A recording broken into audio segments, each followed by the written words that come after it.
धनुष्यबाण चिन्ह गोठवलं जाईल इथपर्यंतची चर्चा आजच्या युक्तिवादात येऊन थांबली. जर धनुष्यबाण चिन्ह गोठवलं गेलं तर लिहून घ्या उद्धव ठाकरे ठाकरे या नावावर तर मात्र एकनाथ शिंदे यांना बोट्याला काठीचा सहारा त्या पद्धतीने काही मिळते की नाही इथपर्यंत प्रश्न आहे. कारण म्हणजे एकनाथ शिंदे यांच्या नावावर 60, 65, 40 किंवा 50 आमदार निवडून आणू शकतात का? उद्धव ठाकरेंनी विधानसभेत 20 आमदार आणि लोकसभेला कसे का होईना मात्र 10 खासदार निवडून आणले होते. एकनाथ शिंदे ते त्यांच्या नावावर करू शकतील का? या सगळ्या गोष्टीसाठी सुप्रीम कोर्टातील सुनावणीमध्ये नेमकं काय घडतंय? सुप्रीम कोर्ट कशा पद्धतीने कपिल सिब्बल यांनी केलेल्या युक्तिवादाच्या बाजूने झुकत चाललेलं हे समजून घेण्यासाठी हे विश्लेषण शेवटपर्यंत पाहणं गरजेचं ठरतं. शिवसेना पक्षात पडलेली फूट, त्यानंतर झालेले सत्तांतर आणि पक्षचिन्हाचा वाद या सगळ्या घडामोडींनी देशाच्या संविधानातील पक्षांतर बंदी कायद्याच्या मर्यादा स्पष्ट झाल्या आहेत. कपिल सिब्बल यांनी सर्वोच्च न्यायालयात उद्धव ठाकरे गटाच्या वतीने युक्तिवाद करताना केंद्रीय निवडणूक आयोगानंतर विधानसभा अध्यक्ष राहुल नार्वेकर यांच्या निकालाचा कायदेशीर पोस्टमार्टम केला. नार्वेकरांचा निकाल हा केवळ सर्वोच्च न्यायालयाच्या आधीच्या आदेशाचा अवमान करणारा नसून संपूर्ण देशातील लोकशाही आणि कायदेशीर प्रणालीचा वाट लावणारा आहे असा थेट आरोप कोर्टात झाला. ज्यांनी बंड केले तेही पात्र आणि जे उद्धव ठाकरे सोबत राहिले तेही पात्र असा निकाल देणाऱ्या राहुल नार्वेकरांच्या निर्णयाविरुद्ध आता पुन्हा एकदा सर्वोच्च न्यायालयात खडाजंगी सुरू झाली आहे. आता बंडखोर आमदारांची टर्म संपली असली, ते नव्याने निवडून आले असले तरी नार्वेकरांनी दिलेला तेव्हाचा अपात्रतेचा निकाल आजही व्हॅलिड आहे आणि त्यावर शिवसेना कुणाची या खटल्याची बरीचशी समीकरणं अजूनही अवलंबून आहेत. तेच या व्हिडिओच्या माध्यमातून समजून घेणं महत्त्वाचं आहे. 10 जानेवारी 2024 रोजी विधानसभा अध्यक्ष राहुल नार्वेकर यांनी शिवसेना आमदार अपात्रतेच्या प्रकरणावर बहुप्रतीक्षित निकाल दिला. मात्र हा निकाल कायदेतज्ञांच्या मते अत्यंत विचित्र आणि एकांगी स्वरूपाचा होता.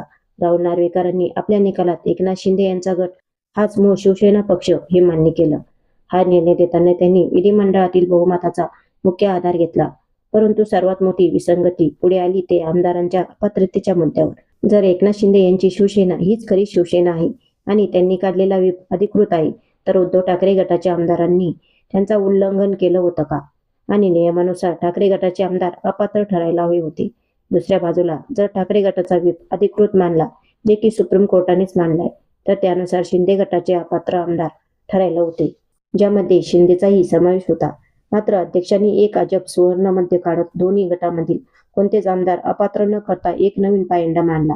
हा निर्णय केवळ राजकीय सोय म्हणून घेण्यात आला होता, कारण कोणालाही अपात्र न करता सत्ता टिकवणं आणि त्याच वेळी ठाकरे गटाला कायदेशीररित्या कमकुवत करणं हाच यामागील मुख्य हेतू स्पष्टपणे दिसत होता. अध्यक्षांचा हा निकाल कायद्याच्या कोणत्याही निकषात न बसणारा आणि परस्पर विरोधी विधानांनी भरलेला होता. हे नंतर अनेक घटनातज्ञांनी मीडियासमोर सांगितलं. 10व्या अनुसूचीनुसार पक्षात फूट पडल्यास आमदारांच्या पात्र अपात्रतेचा निर्णय घेण्याचा पहिला आणि सर्वोच्च अधिकार विधानसभा अध्यक्षांचा असतो.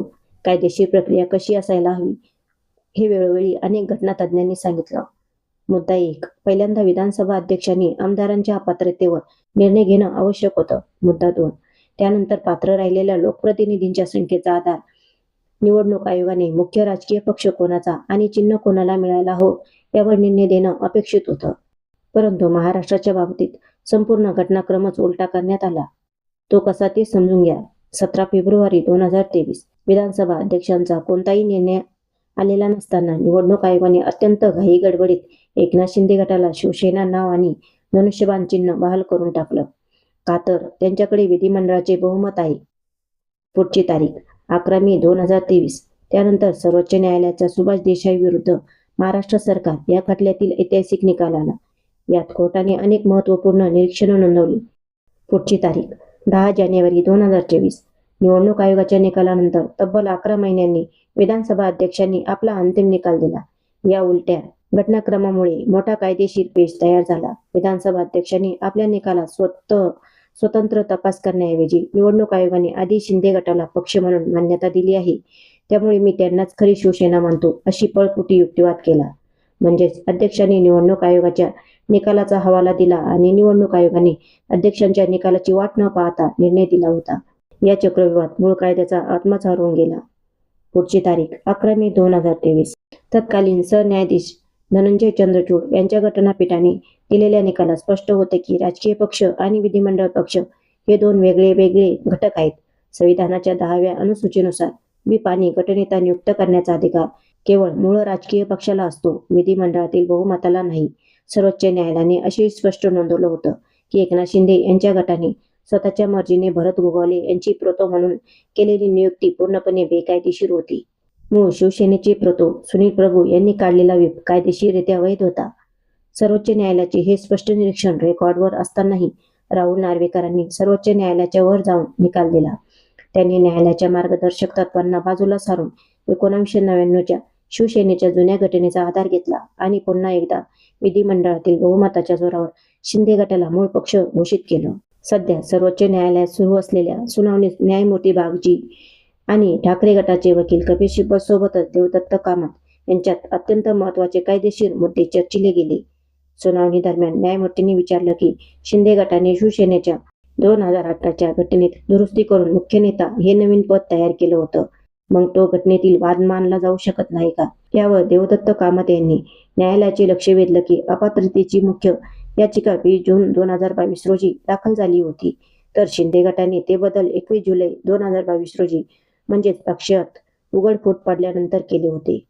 पक्षांतर बंदी कायद्यानुसार फूट पडण्याच्या आधी पक्षात घटनेवरून वाद होतो का हे महत्त्वाचं असतं.